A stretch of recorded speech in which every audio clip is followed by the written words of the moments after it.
Olá, pessoal. O assunto hoje é gestão da qualidade. E para falar sobre isso, trouxemos Maurício Zacher, da Worldwide Consultoria. Deixem seu like se gostaram do assunto.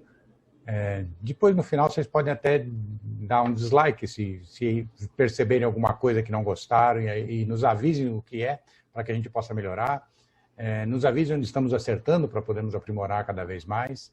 Se ainda não se inscreveram, façam a inscrição e ativem as notificações para serem avisados dos próximos episódios. Obrigado e fiquem agora com o Maurício Zacher.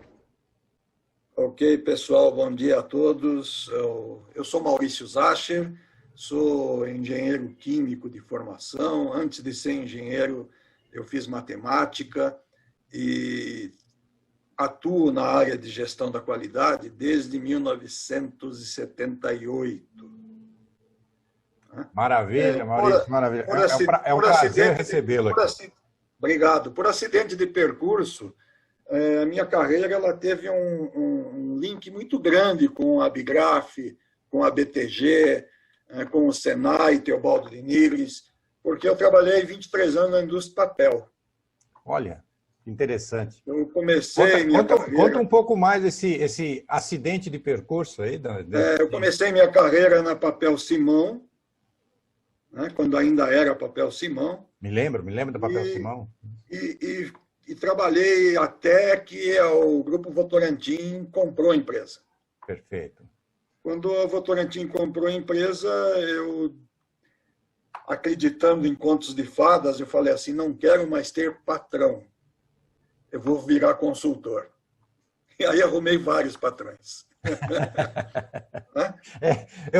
Eu costumo dizer que quando a pessoa se apresenta como consultor independente é porque ele está desempregado, né? Porque o consultor... exatamente, consultor do Estado. Ele tem que antigamente se consultava o Estadão, agora nem isso se consegue mais. É verdade, aos domingos. Isso. Então, dentro desse conceito,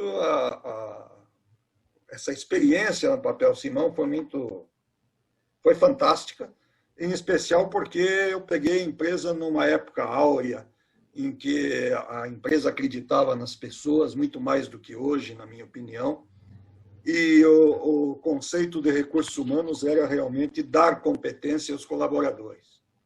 E com isso eu tive a oportunidade de fazer um mestrado na Suécia, né? e com a especialização na gestão da qualidade. E quando retornei ao Brasil, a gente começou a implementar dentro da Papel Simão, do grupo, né, das 5 fábricas e também das fazendas que plantavam eucalipto, nós começamos a implementar sistema de gestão ainda no modelo do TQC, do Total Quality Control, né, que foi originado nos Estados Unidos, mas muito bem aplicado no Japão. Maravilha. Em paralelo a essa experiência como gestor da qualidade, eu também dei aula. Então, fui professor da Poli nos cursos da Fundação de Desenvolvimento Tecnológico da Engenharia, na área de qualidade, num curso de engenheiros de processo, junto com a BTCP. Certo. Associação Brasileira Técnica de Celulose e Papel, da qual eu fui um dos presidentes. Olha, que legal. E hoje faço parte sou membro do conselho diretor, sim, um pouco afastado, honestamente falando, mas a gente está sempre acompanhando aí o que acontece, como é que vai o setor, como ele caminha. E me diga uma coisa. Que acabou diminuindo, né? Porque sim, você tem muito menos empresas hoje. Claro. Né? Mas é um setor extremamente pujante. Me diga uma coisa, só uma pergunta. Nesse momento, nós vivemos uma era da certificação, onde se dá muita importância ao diploma, ao acreditamento, né? Ao acreditamento das competências, à certificação. Se fala muito nisso. Isso eu acho que ainda ampliou ainda mais a importância, a relevância das certificações, principalmente na questão da gestão de qualidade. Né? Você poderia me falar desse momento? Eu vejo assim... Pois não. Eu vejo o seguinte, o brasileiro, com toda essa camada que envolve a todos nós de corrupção, de tudo isso, ele não acredita muito nisso, infelizmente. Sim. Né? Talvez o melhor exemplo ou a melhor realidade sejam números. Né? 2018 foi a última contagem de empresas certificadas, né? A última estatística realizada pelo próprio organismo ISO, que é uma organização internacional de normalização. E em 2018, no Brasil, nós tínhamos 16.351 empresas certificadas apenas. Só isso? Puxa vida. Eu achava que era muito mais. Com 25.702 sites, né? Ou seja, uma empresa que tinha mais de um site. Certo. Mais de uma unidade. E ela certifica o grupo. Certo. E por que eu digo isso? Porque nós temos só no estado de São Paulo 1,5 milhão de CNPJs ativos. Né? Então, esse é um número extremamente pobre. É verdade. E mais pobre ainda se a gente pensar que na China, que começou o processo de certificação 10 anos depois do que nós começamos aqui, os chineses têm 295 mil empresas certificadas. 295 mil. O Japão, 34 mil.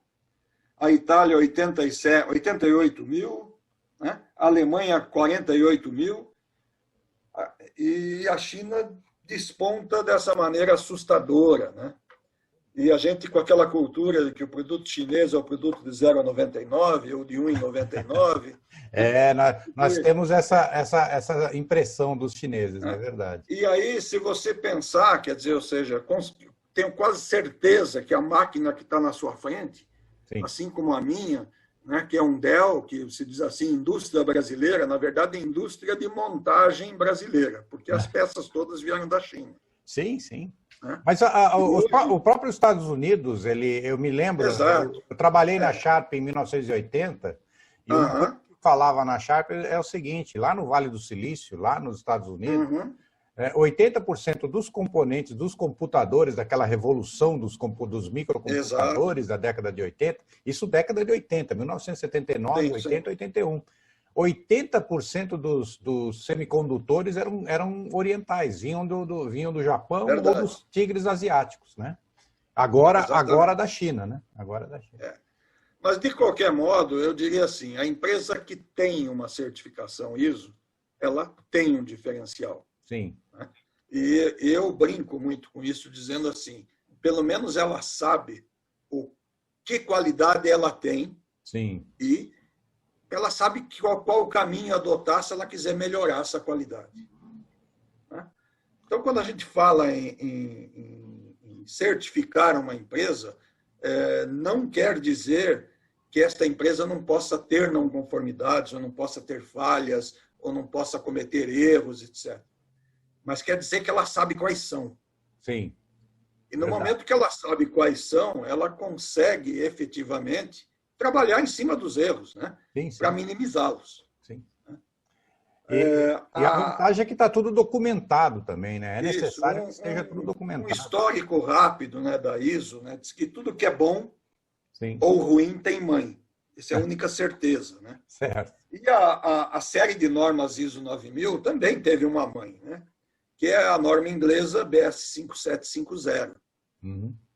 Então, a primeira versão da ISO, ela foi, na verdade, o quê? A BS 5750, chamada de ISO 9001, 9002, 9003, 9004, né? Que era a série ISO 9000. Certo. Isso aconteceu em 87. Depois, em 94, nós tivemos uma primeira revisão dessa norma, sim, tornando ela mais atraente e mais clara, né? Porque eu posso lhe confessar, quando eu trabalhei com a ABS ainda, porque nós exportávamos papel e precisávamos nos certificar, a norma falava o tempo todo assim, o fornecedor deve. Então, nós começamos a cobrar do nosso fornecedor. Certo. A interpretação não era clara de que o fornecedor éramos nós, né? Certo. Quem devia era a gente. Nós tínhamos que fazer e não fazíamos. Perfeito. Então, em 94, a primeira alteração, revisão da norma. Depois, uma revisão bastante grande em 2000. Em 2008, uma adequação de nomenclatura. Sim. E em 2015, a norma que está em vigor até hoje, né?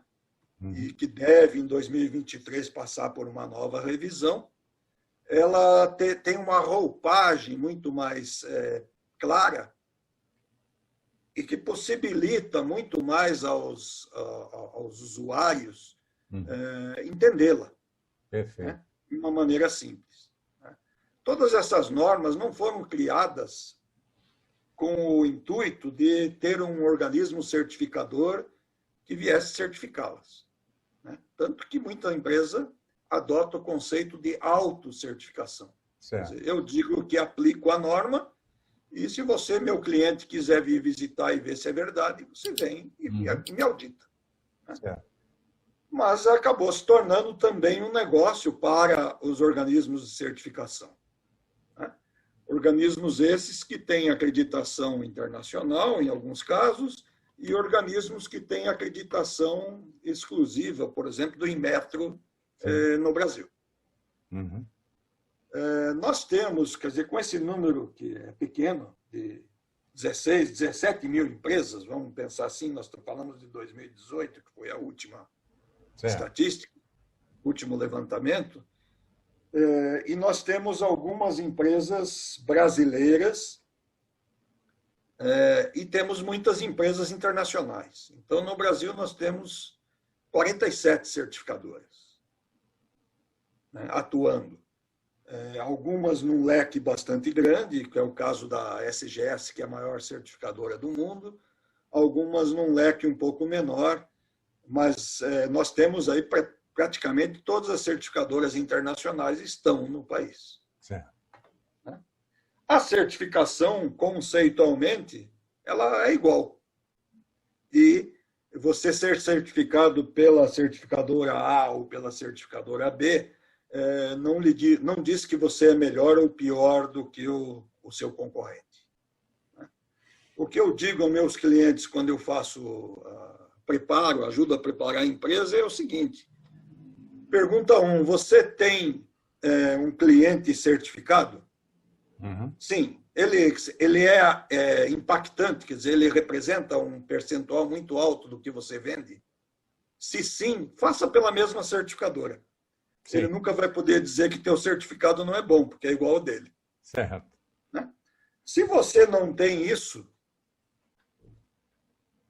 pegue umas 5 e verifique valores. Né? Sim. Se você exporta, a recomendação, mesmo tendo o conceito de reconhecimento mútuo, etc., a recomendação que eu posso dar ao cliente é faça por uma certificadora internacional.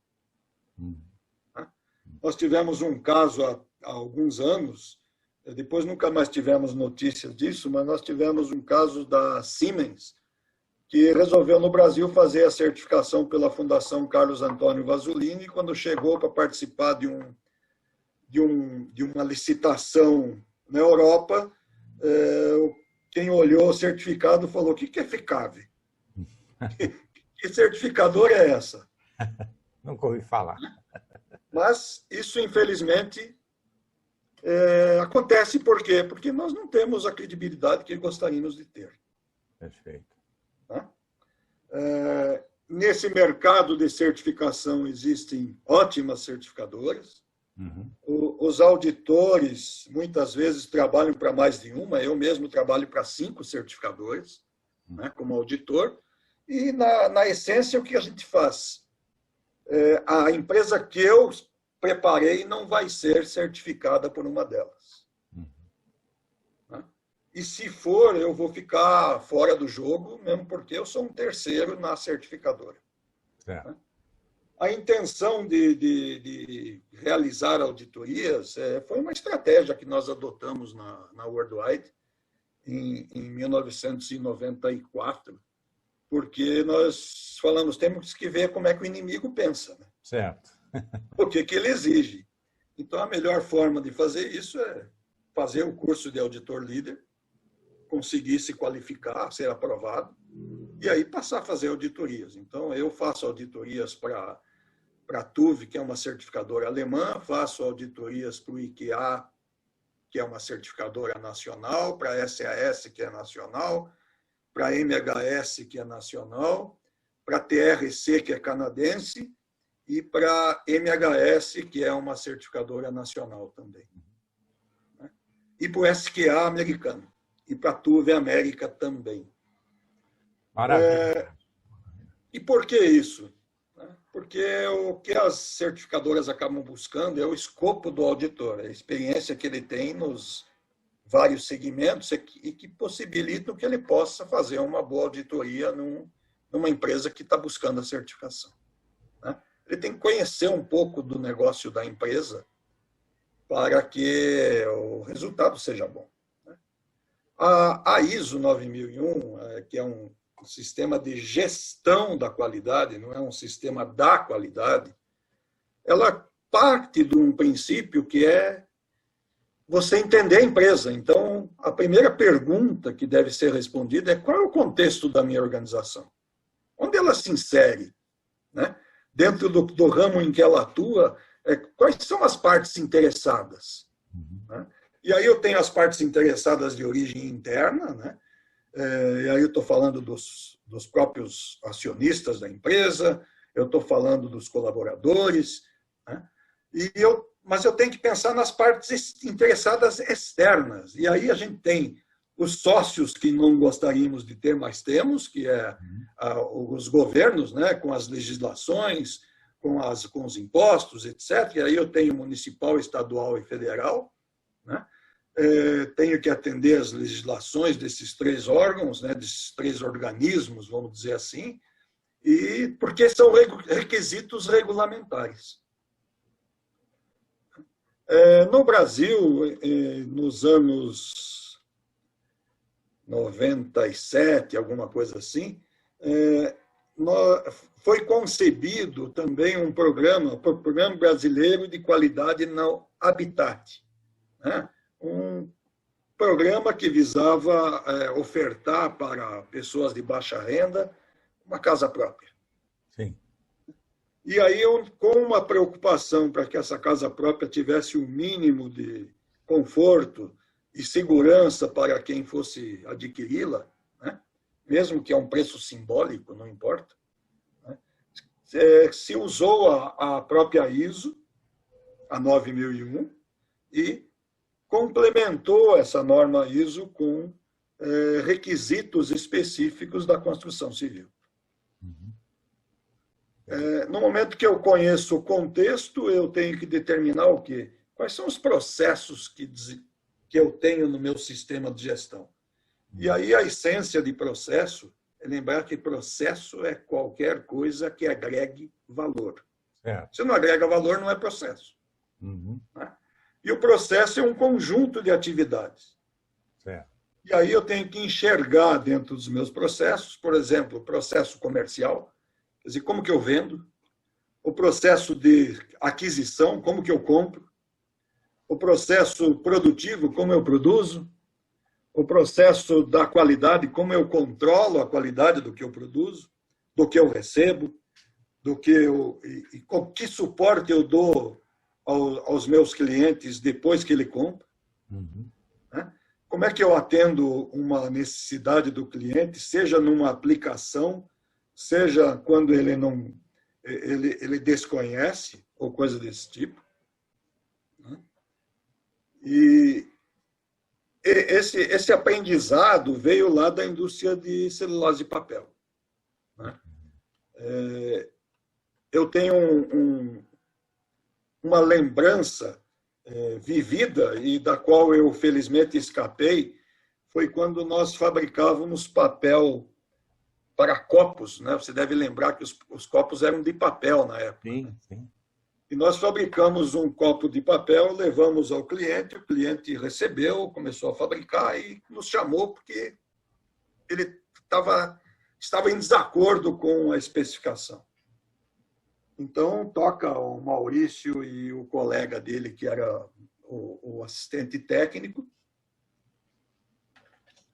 fazer a visita ao cliente. Chegamos no cliente e todo mundo dizia, cuidado que esse iugoslavo ou húngaro, já não lembro, faz muito tempo, ele é extremamente crítico. Ele chega a ser grosso com as pessoas, etc. e tal. Tá bom. Chegamos lá, ele falou, não, vamos primeiro tomar um café e depois eu digo qual é o problema.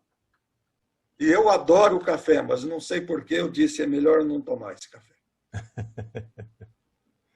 Aí o meu colega pegou o copinho de café, né, sentado, em cima das pernas, ele despejou o café em cima e o café saiu direto embaixo da perna dele. Eu acabei escapando, né, e falei para ele, você pode mandar tudo de volta. Nós vamos substituir, não tem o que discutir. É. Né? Quer dizer, o papel deveria ter uma colagem, né, superficial que desse a proteção adequada a um líquido aquecido. Sim. E lá sei eu por que cargas d'água, óbvio, depois a gente descobriu e resolveu o problema, né, que era um problema oriundo da Size Press, que de vez em quando entupia, quando ela colocava a solução de amido, e a gente resolveu o problema, mas eu não me queimei. Essa é a parte boa. Perfeito. Muito, muito bom, Maurício. Bom, Maurício, estamos chegando ao final aqui do nosso bate-papo. Nosso tempo já está se esgotando. Eu gostaria que você deixasse suas considerações finais aí sobre qualidade, sobre gestão da qualidade para os nossos seguidores, tá? E já deixo o convite aí para você voltar para a gente falar um pouco mais, porque eu percebi que temos muito assunto ainda, que temos muita coisa para conversar. Esse é um assunto vastíssimo. Esse é um assunto vastíssimo. Tá? Muito obrigado pela sua presença. E que exige muitas horas. Mas eu diria assim, quando você fala em qualidade, você tem que pensar em algumas coisas. Né? E nisso, o Dr. Deming, e aplicado no Japão, ele sempre foi... Deming foi um dos papas da qualidade. A gente pode fazer qualquer dia um bate-papo só sobre os gurus da qualidade. Também é um assunto bastante interessante. Muito bom assunto. Mas o Deming dizia assim, primeiro, não aceitar o erro. Uhum. Segundo, fazer certo logo pela primeira vez. Certo. E para isso, você tem que estar planejado, você tem que ter normas, você tem que ter padrões, né, que devem ser seguidos. Tem que conhecer os processos, principalmente. Exatamente. Né? E aplicá-los adequadamente. Acho que, na essência, é isso, Paulo. Eu agradeço. Foi um prazer. A gente está à disposição, quando se quiser fazer um novo bate-papo. Com certeza. Basta me contatar aí. A gente está com mais tempo do que gostaria ultimamente. Infelizmente, concordo plenamente. Mas faz parte do jogo e é sempre bom e o bate-papo é sempre enriquecedor. A gente espera ter agregado algum valor. Conversando do que a gente se entende. Aos colegas. Só lembrando, eu sou da Worldwide Consultoria. Sim. Maurício@www.consultoria.com.br. Se alguém tiver precisando de algum dos nossos serviços, seja de treinamento, consultoria, auditoria, estamos à disposição. Vamos deixar aqui na descrição os contatos do Maurício aí para vocês, para quem tiver interesse em entrar em contato diretamente com ele. Com certeza. Obrigado, Maurício. Um abraço, Paulo, e sucesso aí para você. Ok. Pessoal, esse foi o nosso bate-papo de hoje com o Maurício Zacher. E falamos aqui sobre gestão de qualidade, sobre certificação. Se vocês gostaram, curtam. Se não gostaram, descurtam. Me digam onde é que a gente está errando para a gente melhorar. Me digam onde é que a gente está acertando para a gente aprimorar. Façam sugestões, façam comentários. Entrem em contato com os nossos entrevistados, com a gente aqui para darem sugestões, críticas. E se inscrevam no canal se ainda não o fizeram, né? Ativem as notificações para saber dos próximos bate-papos. E como eu sempre digo, somos uma sociedade colaborativa e pela primeira vez na história da humanidade a gente tem recursos tecnológicos para fazer essa colaboração, para complementar essa colaboração sem nos importarmos com isolamento, distanciamento e até mesmo idioma. Então, utilize as tecnologias para melhorar os seus relacionamentos, para melhorar a sua colaboração e para criar uma sociedade cada vez melhor. Obrigado e até a próxima.